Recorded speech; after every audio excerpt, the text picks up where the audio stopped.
Do now is we're gonna get into facts and opinions, and Kim, I'm gonna go ahead and let you lead off with facts and opinions. So what's going on this week is early elections are starting here in Atlanta, and Atlanta is going to elect its next mayor. So right now, two people are in the lead, and the first person, number one, is Mary Norwood, and all this stuff is subject to change. This was based on a survey that was taken. So right now, Mary Norwood has the lead. Keisha Lance Bottoms has 19%, and Mary Norwood has 22%. Keisha Lance Bottoms was recently endorsed by Kasim Reed, who is currently the mayor of Atlanta. So everybody was waiting to see who he was going to endorse, and he has endorsed her, and she is at number 2, but she is like really, really gaining traction. They're saying on the local news here in Atlanta that they're turning it into a race thing because the two front runners, one is black and one is white. So ultimately, they're thinking it's going to come down to that.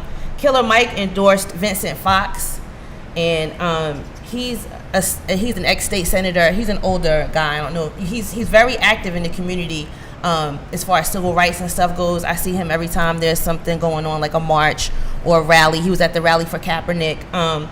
So, I'm pro keep up what's going on in local government because that goes up to the federal level.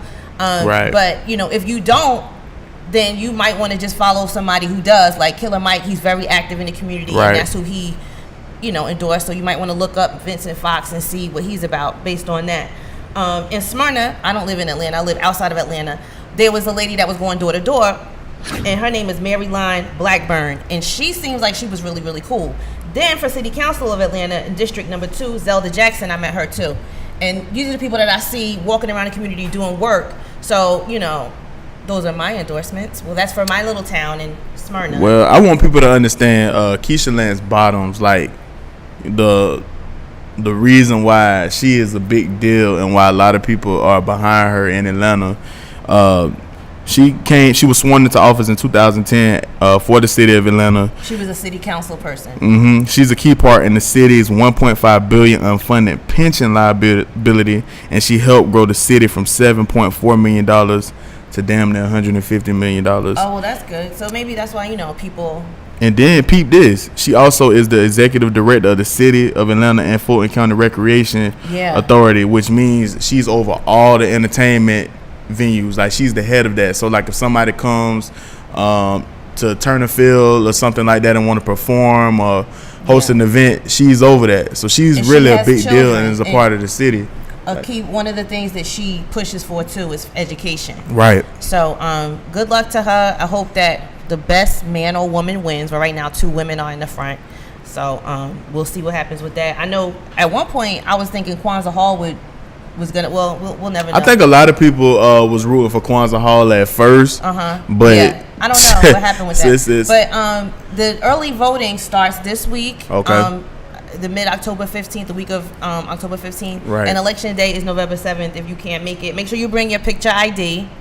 That's one of the things that you have to bring. And no selfies, people. At all. No selfies in the booth. You can't do that. Save it for when you get out, or endorse your person before you get there. You don't have to be all up in there taking selfies. That's against the law, and you will go to jail. So, another thing I wanted to bring up with the election, because it's important to vote in your local election, because then you won't get this idiot that is running our country right now, and he's done some crazy shit over this last week.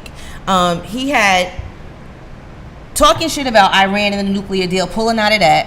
So now you got to worry about them and North Korea with the nuclear shit. You know what I'm saying? Like, not really worry because whatever, but this is what he's doing, and he's doing all this on social media. Right. You know what I'm saying? Like, he's making key moves as far as foreign policy goes and threatening people over the internet, not going through, the proper channels, discussing it with people and having like a logical person speak. He's the one doing this just at his whim on Twitter. So this is the state of the world. Then he signed an executive order regarding healthcare. Now, we talked about healthcare, and we're going to get back into that on a future episode and how important it is. Right. And if you don't work, you had the option of buying Obamacare. And it went by your income, right? So they had subsidies from the government. If you going by your income, if you needed some extra help, they would give it to you. Well, guess what? They're not going to be able to do that anymore because he's they've been saying that. They've been saying that before he got into the office. They were saying he was going to take that away. Right. So that's what. it's nothing new. He's doing that. So it's done. And Some of 18 states are suing him because he's done that. But see, the thing about these laws that he does, and he just jumps and does them, he doesn't have the people behind him to actually enforce these things. So they just float around out there. I'm just so tired of talking about Trump. I mean, we can get tired, but what we have to do is vote in our local elections and vote for people that want to impeach him, because it's like we can't really turn our back and be like, okay, oh well, he's not my president, so I'm gonna go about. But this is my thing. Let him destroy. At this point, at this point, I don't feel like we even need to impeach him. Let him destroy.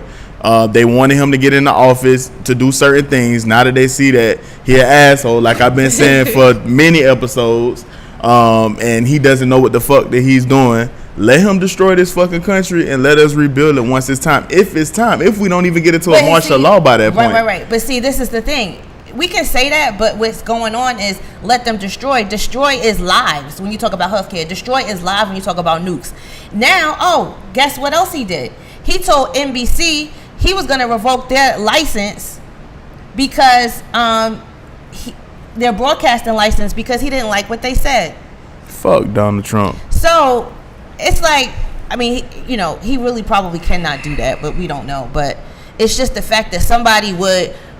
NBC has like 28 affiliates, and like more under them, they have more branches of NBC, that just because he don't like what you say, he wants to shut it down. That's not what the American. It's not gonna happen. So it's like we gotta still just pay attention and vote in your local elections. Shad Khan said something interesting. The owner of the Jacksonville Jaguars said something very interesting, like about Trump. Like, though he doesn't agree with Trump, he did give him $1 million at his inauguration, and he did say, like, when Trump speaks, it does, in a sense, when we disagree with it, it is a part of the First Amendment, right?